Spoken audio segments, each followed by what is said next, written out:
"Oh, no you don't, you furry flying freak!"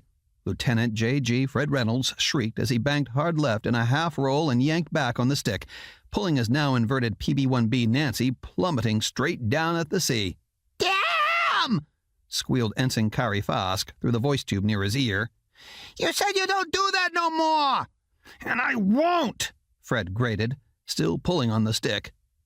They weren't that high, and the sea, and the Dom battle line was coming up awful fast.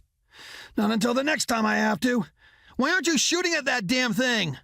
Fred had barely missed colliding with a Grik bird arrowing in out of the late morning sun above his right wing. He'd never even seen it until it was almost too late, and if it had still been carrying one of those damn net things, they'd be falling all the way to the water right now no matter what Fred did. "It ain't chasing us! It go away!" she shouted in reply from the seat behind the motor. Fred had the nose up now, turning away from the Doms. The Nancy still had 2 light general-purpose GP bombs slung under each of its wings on this, their second sortie of the day. The GPs weighed roughly 50 pounds apiece and were basically the same common projectiles fired by Walker's 4-inch 50 main battery, and all the copies being made that would become the standard light breech-loading naval rifle in the Alliance. The only difference was that GPs had tapered tails and fins attached, which made them respectable little aerial bombs against even lightly armored targets. Dom warships had no armor at all beyond their heavy wooden decks and scantlings, and a single GP was often enough to do them in. But the Grik bird had spoiled Fred's run. Now, close to the deck, he and Kari were the target of a lot of Dom guns, as 2 frigates fired entire broadsides at their tiny plane, hoping for a lucky hit. The scary part was, with more than 30 cannon firing grape shot in their wake, a hit wouldn't be all luck, and Fred and Kari had seen more than one squadron mate swatted from the sky in such a way. They'd been knocked down like that before off Scapa Flow.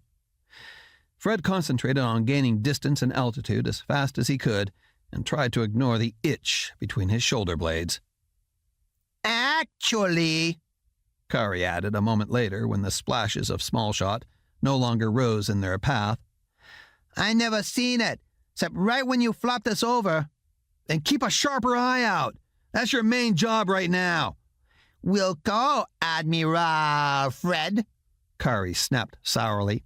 "Sorry, but I was getting ready for my right then main job of dropping bombs, right after I did my other main job of answering Kofo Reddy's order to target DDs instead of wagons, which came right after my other main job of hosing them first 2 Grik birds that jumped us and got the 2 ship. Oh, and my shoulder's still sore from my main job of cranking up the wing floats after we took off. Still think that's dumb, taking off from the ship with them floats down." "That's so we'll float if we lose power and go in the drink, you know that." "And get smushed by the whole damn ship just bobbing there in front of her. Seen that, too." "Are you finished?" Fred demanded, glancing in the little mirror that let him see behind. Despite her bantering complaints, Kari's head was in constant motion, scanning for threats.